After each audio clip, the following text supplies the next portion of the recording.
Hello, Power Up Nation. Goal Achievement Strategist and Business Coach Pat Council here in 2025 to share some information that will help you thrive. That's my theme for this year. 2025 is your year to thrive. Okay, and my year to thrive, and your year to come alive, and all of the things that rhymes, all the good things that rhymes with 2025. So listen, we're going to talk about what to do instead of worrying. You say, wait a minute, I thought the theme was to thrive. Well, you know what? To get to the thriving part, you have to kind of muddle through and wade through all of the things that the things that are keeping you from thriving. And so I want to share what you can do when you're not thriving, when you're worried, when you're focused on things that are taking you away from your goals. January 10th, I believe, was Quitters Day, National Quitters Day. So National Quitters Day, what that means is, for the most part, that someone out there in this amazing world that we live in has decided that most people fizzle out or quit on working to achieve their New Year's resolutions.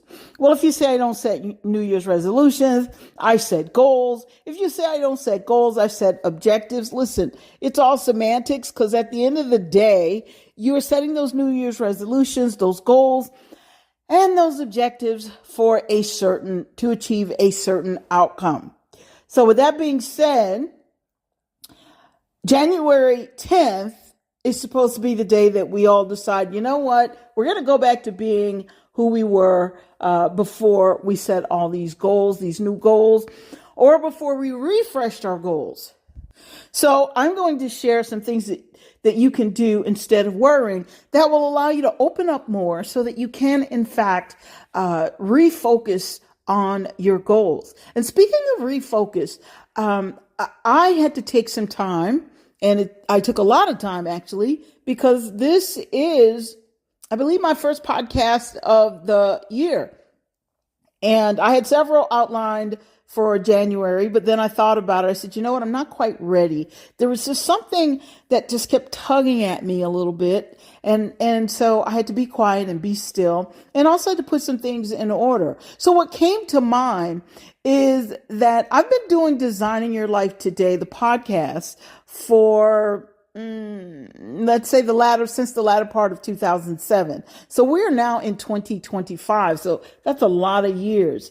And it dawned on me that there comes a time when you design your life, but you also need to redesign your life. So while I'm going to be sharing information throughout the year to inspire you to thrive, to give you some insight on different things that you can do to thrive, I'm also going to be sharing some insights on what you can do to redesign your life.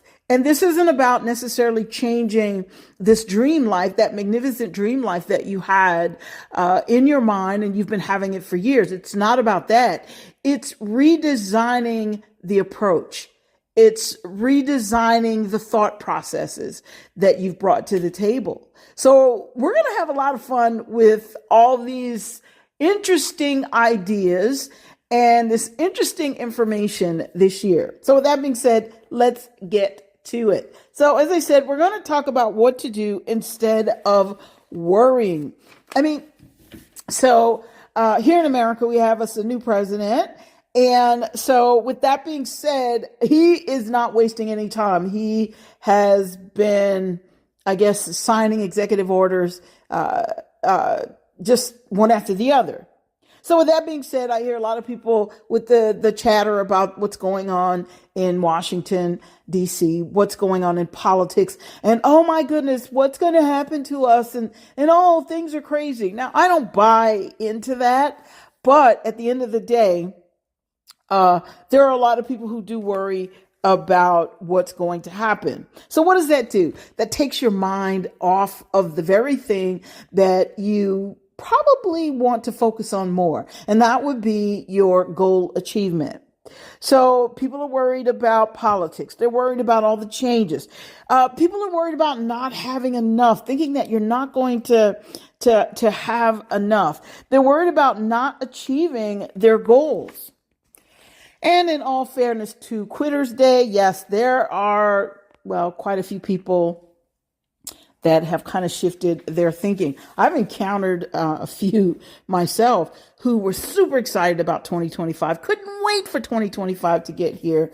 And then what happened? They kind of, well, let's say regressed. They went back to thinking it's back to their comfort zone, saying, okay, this is easier. Not necessarily verbalizing it, but just taking those kinds of actions that would indicate that they've gone back to their comfort zone. And then on the other hand, I've met some who've actually verbalized it. And they said, you know what, things were easier for me yesterday. Well, if they were easier and if they were better, why did you want to set goals? Well, first of all, it's kind of our nature, human nature, for us to want to continue to excel and to rise up to one level after the next, to keep going higher and higher, because there's so much to discover. And that's part of our journey as human beings on this earth. However, the reason a lot of people did start to fizzle out or back away from their goals, even when they saw the possibility for making the goal happen, the reason they started to fizzle out is because, well, they became afraid. So let's talk a little bit about all that.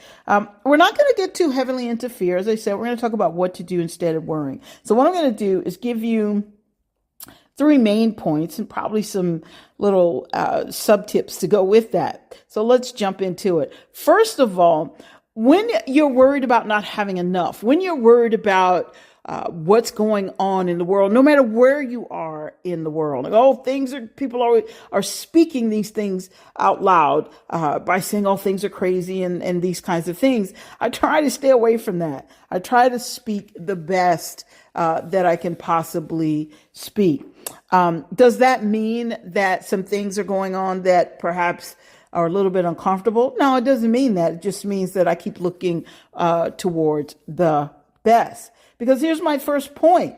When it comes to you thinking or putting your attention on worrying about, especially things that you can't change. Now, if you intend to do something about it for the greater good, by all means. But when you can't really change something, here's the thing. Remember your gifts and talents. Now, that might sound basic and simple, but your gifts and talents, especially if you're worried about money, okay, especially if you're worried about, am I going to have this quality life? Your gifts and talents will help you discover the ways that they can provide for you, that your gifts and talents will allow you to provide for yourself. So then you'll back up off that whole Quitters Day thing. I know we're in the month of February, but you'll back up off of that whole Quitters Day thing and you'll give yourself a lot more credit. Now we're in February, and since I want to say skipped over January, this month for me is always about love, lots and lots of love, loving yourself, loving other people, loving what you do, being passionate about bringing your most amazing gifts to the table and seeing how can I monetize these gifts. I've met some people with some amazing gifts throughout my life, and some people monetize their gifts. Some people give their gifts away. Well, we won't get into that one today either. That's a whole nother podcast, really. But the truth of the matter is your gifts, they will provide for you. So remember your gifts and talents. So take a breather, stop focusing on what isn't and start focusing on what is, which means that you want to look at what you have in front of you. And then the next thing you want to do is, once you discover these gifts and talents, instead of backing off of them and making excuses as to why you can't use them, learn how to start using those gifts and talents and learn how they can generate a profit for you as you provide the very best that you have to the world that we live in, or into your piece of the world.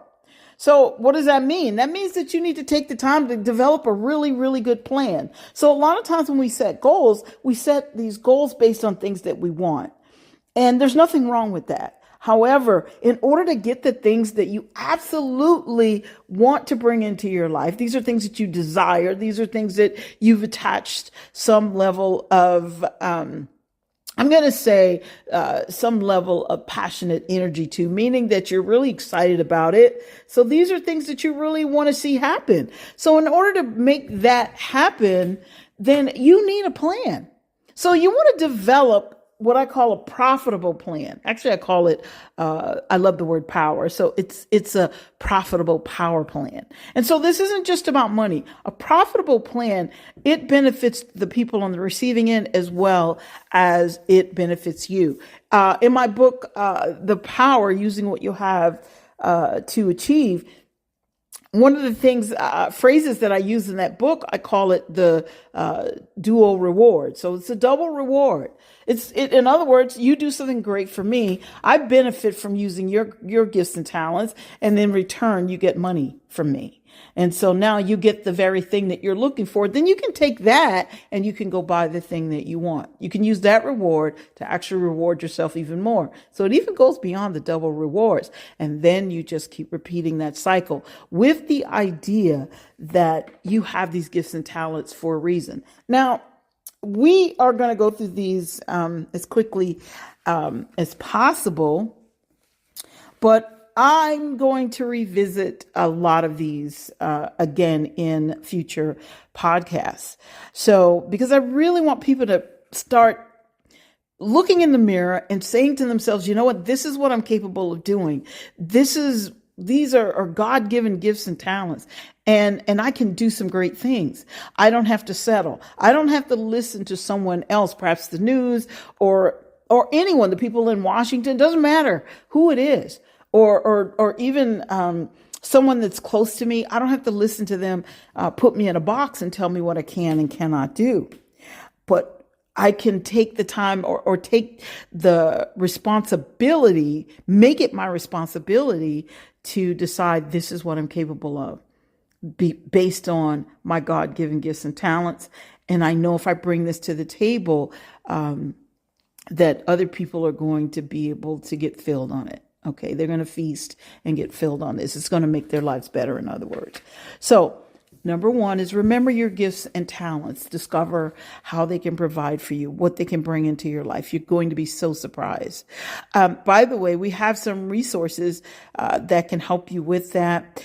One of the things, as far as putting together a better plan, we have the Goal Achiever Success Track course that's available. I'll have that link in the show notes. Or you can go to designingyourlifeachieversacademy.com and you can check it out. And I promise you, you're going to learn some great things from that.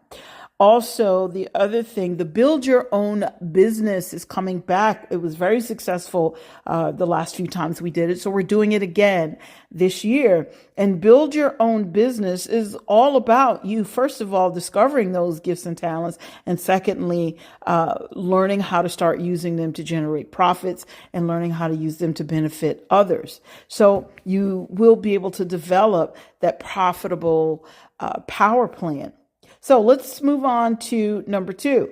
Number two is be honest about the role you are playing in your own anxiety. So listen, you're worried about things not happening. And here's the kicker. And I don't mean this to sound insensitive, but you guys, I'm just going to tell you straight up. All right. So it doesn't matter how much you worry about something. That's not going to make it better. That's not going to change it. All it's going to do is stress you out, make you feel worse, and probably affect you on a mental, physical, and emotional level. So, and I didn't say spiritual because you know what? Your spirit is very strong. And if you use your spirit, you can kind of subdue all of that. And I'm going to share some information that will help you with that as well in a few moments here. These are things that I've had to learn over the years. Now, in my family, there are, and I don't know about now, but we're talking about when I was growing up, there were a few people that would worry about things. Sometimes my granddad would worry, did I turn the lights off? Or did I do this? Or is this running up my electric bill? So he'd worry about a lot of things. He was a great man, a wonderful man. But everybody has their little issues. And that was one of his, is to worry about things. And until he could kind of be satisfied that this was taken care of, he'd worry about it.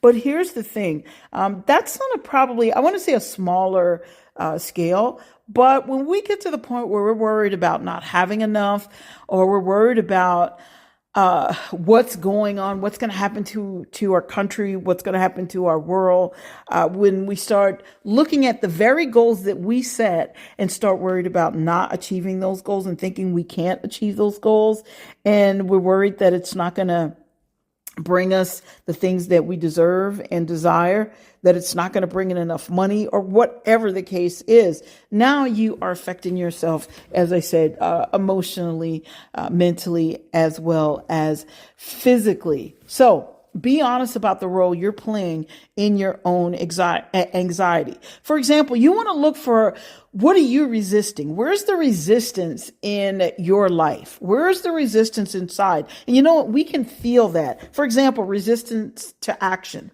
Sometimes we know exactly what we need to do to get to where it is we truly want to be, to get the outcome that we're looking for. But guess what happens? We don't do anything. Okay. We talk ourselves out of it. We let fear step in, and we let fear drive our lives in a direction that we don't want to go in. So you have to be honest about the role you're playing in your own anxiety. Understand this. One of the things that our tagline for Designing Your Life Today is do life with power. And because you're built by design to win. So knowing this, and you know what? The reason why I adopted that as a tagline is because when I'm reading the scriptures, everything in there points to the fact that, wait a minute, I am not without some measure of control when it comes to my life. I have the ability to make certain decisions and to get the outcome that I desire. But if it's not happening, it's because on some level there is some resistance. I've been through some situations, and I look back on these situations and I go, wait a minute, these situations didn't happen. Things that I was excited about and I thought they were going to happen. Well, they didn't happen because there was resistance, whether it was resistance on my part or if there were other people involved. There was resistance. And that's one thing you want to keep in mind. If there's a group, you need to look for the resistance in the group, because that's going to hold you back as well. If there are two of you and one is going to the left, the other one's going to the right, you know what? Resistance. So things aren't going to play out. So you have to be honest about the role that you're playing in your own anxiety. Listen, a part of resistance to action is also blaming someone else. So when we take the time to actually open our mouths and start blaming other people as to why things didn't work out in our favor, you know what's happening? What we're doing is we're putting up a kind of resistance that says, you know what, that person was in control. And if that person had done what they were supposed to do the way I wanted them to, then things would have turned out a whole lot better for me. Well, you know what? Here's the thing. If someone is in your group, or even if it's just two of you, and there is a strong desire that you have, something that you want to do, something that you want to accomplish, and there's resistance, unreasonable, unpleasant, and I'm going to say resistance that God wouldn't be pleased with. That kind of resistance, you know what? You probably either need to find a new group or move the problem, or go and find where there isn't that kind of resistance. But don't get me wrong, there's always a caveat. Don't expect everything to flow easily. Some things you have to work through and work beyond. But when you don't have resistance to a certain outcome, you're going to get to that point that you're trying to get to, that you're working on getting to. So you're going to get to where it is you truly desire to be. A couple of the things I want to say about resistance to learning something new. Oh my goodness. I have been super busy with doing lots of webinars, lots of training, especially unusually busy during the holiday time. And it's amazing how some of the people that I got a chance to chat with one-on-one were telling me all the things. Well, I don't know how to do that. And I don't know how to do that. And I've never done that before. There's nothing wrong with not knowing how to do something. There's nothing wrong with never having done something before. There's nothing wrong with any of that. When something becomes wrong with it, when you refuse to learn what you say you don't know, and you need this in order to get to where it is you want to be. So instead of worrying, take some kind of right action. So don't be resistant to learning something new. Another kind of resistance is resistance to accepting more of the best. And that might sound ridiculous, but there are people who fight against their own success. Unbelievable. They see the possibility. They see what's capable. They see what they're capable of. They see what's available if they simply dot their I's, cross their T's. In other words, if they simply do the work. But yet they talk themselves out of doing it. Why? Because they've developed a comfort zone of lack, where this is how it's always supposed to be, either because of gender, because of race, because of where they grew up, because of something silly, either relative or peers or teachers put into their heads. So they fight against their own success because they have that thing that's going on in their head that's talking them out of being their highest and best. Been there, done that, you guys, but you got to toughen up a little bit, and you have to tell yourself, listen, I don't care what people say, but if I'm serving my purpose, my God-given purpose, using those gifts and talents, then let them talk, because I know I'm going to be blessed beyond measure, and I deserve to be blessed beyond measure, and I'm open to receiving every single one of those blessings. Here's the third one as we start to wrap up, and then I'll remind you guys again of a couple of resources that we have that can help you, because you have to, you know what? I want to say this before I get to the third one, and we're wrapping up here, but if you take action, then you're not so worried. You sleep better. I've been through times in and throughout my life where I've been worried about something. But the minute I took action, solutions would come through prayer and meditation. And I go, ooh, and I would take action. And didn't matter if I got the results that day or not. What happened was I slept like a baby. I felt good. Why? Because my faith became stronger. I saw what I was capable of, and I saw an outcome. And guess what? It worked. And you don't have to believe me. Just give it a try and see what happens. Okay, so here's the third one. Shift your thinking to best case scenario. So what does that mean? And how do you do that? All right, stop focusing on all the problems. Stop focusing on everything that's wrong. And put your attention on everything that's right. It is so easy to focus on everything that's wrong. It's easy to focus on what could go wrong. It's easy to talk yourself out of something good that's good for you because you're looking at what could possibly go wrong. Here's the thing. Go back to the resistance to learning something new. Understand this. When you're learning something new, yeah, you might fall down a time or two, but that's okay. You're learning something new, like a baby learning to walk. Yeah, they fall down a couple of times, but you know what? They get up, and all of a sudden, not only are they walking, they're running, and they're pulling things off your table. So shift your thinking to best case scenario. And that means meditate on words that expand your vision by helping you see a larger, more positive outcome. Now, I want to tell you, when it comes to meditation, this is something that I learned years ago, and over the last, I'm going to say probably 45 days or even more. Last two and a half months, actually. This is something that I really kind of buckled down on. In other words, I became more focused on doing this because although I would read the Bible, read my scriptures and all that, do my daily routine, it became just that, very routine. So I had to back up a minute and I'd say, okay, what are we doing here? What are you feeling when you're doing this? So let's pick some scriptures and let's meditate on them. Now, if you guys are worried, I'm going to share a couple of the ones that I use now. If something pops up and I'm like, okay, I want it to work out this way, it's not working out in my favor. And if I decide to want to become a little bit anxious. And of course, that one, it's Philippians 4, chapter 4, verse 6 and 7. Be anxious for nothing, but in everything by prayer and supplication. With thanksgiving, let your requests be made known to God. And the peace of God, which surpasses all understanding will guard your hearts and minds through Christ. And that's what's really important, that you guard your heart and your mind. Because if you allow that anxiety to get in there, it will eat you up.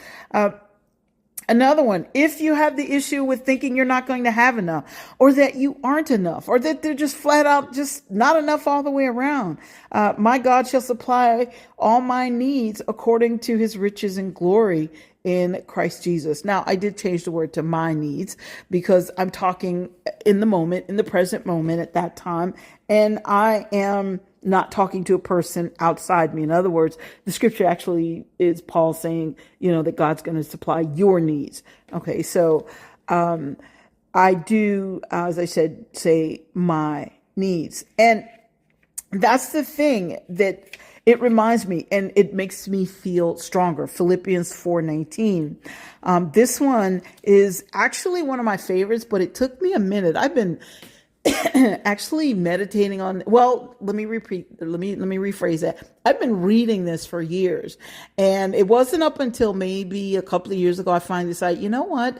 God tells Joshua to meditate day and night. On the word. So I said, you know what? I'm going to meditate on this. And while I have several others, in the interest of time, this is the last one I'm going to give you. And this one says, but seek ye first the kingdom of God and his righteousness, and all these things shall be added unto you. Now that's Matthew 6:33. And so we're going to talk about more of this kind of information throughout this month as we infuse the concept of love into everything, because without it, you can do nothing. You can grow nothing. And so, in the interest of time, again, I just didn't have the time to read all of the ones I wanted to share with you. But we're going to talk more and more about this. As we start to wrap up, I mentioned earlier that we have the Goal Achiever Success Track. You can tap into that. And so, and that one, if you're worried about, money, that one is not super expensive at all. And I made it like that on purpose. And of course, we have the Build Your Own Business challenge that's coming up. It's going to be so much fun. And if you're looking at your gifts and talents and you're wondering, how can I turn this into more money, how can I use this to benefit others? And this is what I want to say. When I said turn it into more money or turn it into money and benefit others, I talk to people go, well, the money doesn't matter. Ridiculous. Okay. Because you can't pay for anything by just saying, you know what, the money doesn't matter. I just love helping people. That phrase will not take you where you want to go. And it's you actually deciding that you're not worthy. Your gifts and talents aren't worthy, that you're not worthy to be compensated for what you bring to the table. This is how you become compensated. This is how you grow. In other words, this is how you position yourself not to worry about having the supply that you need. And understand this, when you're turning things like that down, it doesn't just affect you. If you have a family, you think you're being nice and generous to the rest of the world, but then you don't have enough to feed your own family or to care for your family or to take care of them. So these are the kinds of things that you want to consider. So with that being said, we talk in great detail about a lot of this, and we deal with mindset the way it is supposed to be dealt with. So you guys, if you are not on my email list, by all means get on the email list. The Build Your Own Business Challenge is coming up in March. We also have Love Yourself to Wealth that's coming up. It's going to be in March, but we're going to launch the link for you to sign up here shortly. So just get on my email list. Just go to designingyourlifetoday.com and the box will pop up and you can put your information right in there, or go to designingyourlifetoday.com/power up today. With that being said, you guys, I'm super excited to be back on Designing Your Life Today. We're going to be talking about redesigning your life today, and it's going to be awesome. We're going to have a lot of fun. In the meantime, I want you guys to do life with power, because you're built by design to win. Let's hang out together. Let's make something amazing happen, because 2025 is our year to thrive.